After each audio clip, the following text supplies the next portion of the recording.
Welcome students, आपका मेरे channel science classes by doctor Kumkum Saxena में बहुत स्वागत है। और इस समय हम चल रहे हैं कि कोशिका की रचना पर।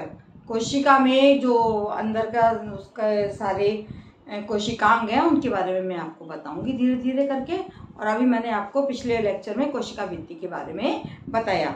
जो बाहर का आवरण है वो कोशिका भित्ति है, जो जंतु कोशिका में पतली होती है और इसके बाहर केवल कोशिका भित्ति पतली सी पाई जाती है, लेकिन पादप कोशिका में ये बहुत मोटी होती है। और मोटी वाली जो कोशिका भित्ति है वो सुरक्षा प्रदान करती है, जीवाणुओं को अंदर प्रवेश करने से बचाती है पौधे को, और बाह्य पौधों को सीधा खड़ा करने में हेल्प करती है।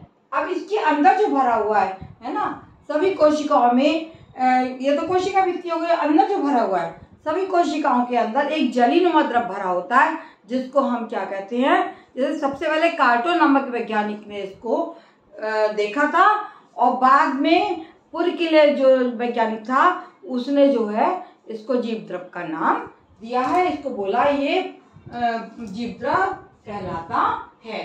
तो कोशिका जीव द्रव क्या हुआ, कोशिका भित्ति के अंदर पड़ा जितना पदार्थ, जितने भी कुछ पाया जाता है, सबको हम बोलते हैं आपका जीव द्रव। ये कैसा होता है, जलीनुमा होता है, ट्रांसपेरेंट होता है, और एक ट्रांसपेरेंट सा हल्का सा द्रव होता है जिसमें कि सारे कोशिकांग पाए जाते हैं।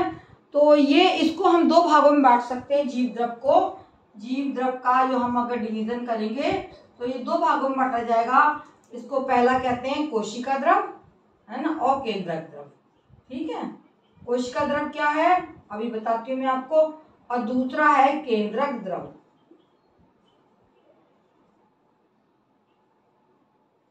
ठीक, तो जो कोशिका में सब कुछ भरा हुआ है ना, कहाँ पर, ये बीच में भी जो सेंटर में पाया जाता है इसको हम केंद्रक बोलते हैं, लिखा भी हुआ है। तो केंद्रक में जो भरा, दो जगह द्रव होता है, एक केंद्रक में पाया जाता है और ये बाहर, केंद्रक के बाहर जो है पूरे भित्ति के बीच में जो भी द्रव पाया जाता है उसको हम बोलते हैं कोशिका द्रव। और जो केंद्रक के अंदर जो लिक्विड भरा हुआ है उसको हम बोलते हैं कोशिका द्रव। इस प्रकार से जीव द्रव को हमने दो भागों में बांट दिया। इसका कार्य क्या होता है, इसके कार्य आप देखिए। जीव द्रव के कार्य है ना, जीव द्रव के कार्य, जीव द्रव के कौन कौन से कार्य होते हैं बताती हूँ मैं आपको। जीव द्रव के अनेक कार्य होते हैं। ये जैव अणुओं के संग्रहण में उपयोगी होता है। ये क्या है, ये जैव अणुओं के संग्रहण में उपयोगी होता है, कि संग्रहण में उपयोगी होता है। मतलब सारे जो जैव अणु उनको इकट्ठा करता है उसको बोलेंगे संग्रहण। जैव अणुओं के संग्रहण में उपयोगी होता है। और दूसरा कार्य इसका क्या है कि ये जैसे जैव अणु क्या होते हैं, जैव अणु आपका जैसे अमीनो अम्ल, ग्लूकोज, विटामिन, अमीनो अम्ल, ग्लूकोज, विटामिन आदि, ग्लूकोज और विटामिन,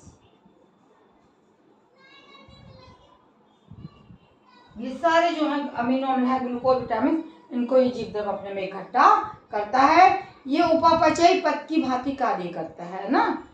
ये क्या करता है, दूसरा कार्य इसका, ये उपापचयी,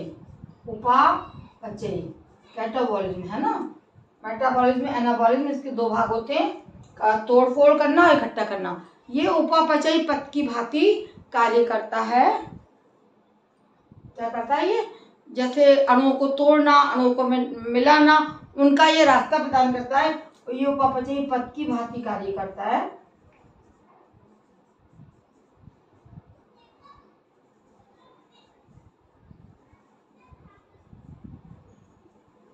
जैसे ग्लाइकोलिसिस, ग्लाइकोलिसिस मैंने आपको बता दिया, ग्लाइकोलिसिस ये आपको मैंने जीव द्रव के बारे में बता दिया। इसका क्या कार्य होता है और क्या होता है जीव द्रव। उसका भित्ति के अंदर भरा हुआ सारा पदार्थ जीव द्रव है, इसको दो भागों में बांटा, कोशिका द्रव और केंद्रक द्रव। इसके बीच में केंद्रक पाया जाता है।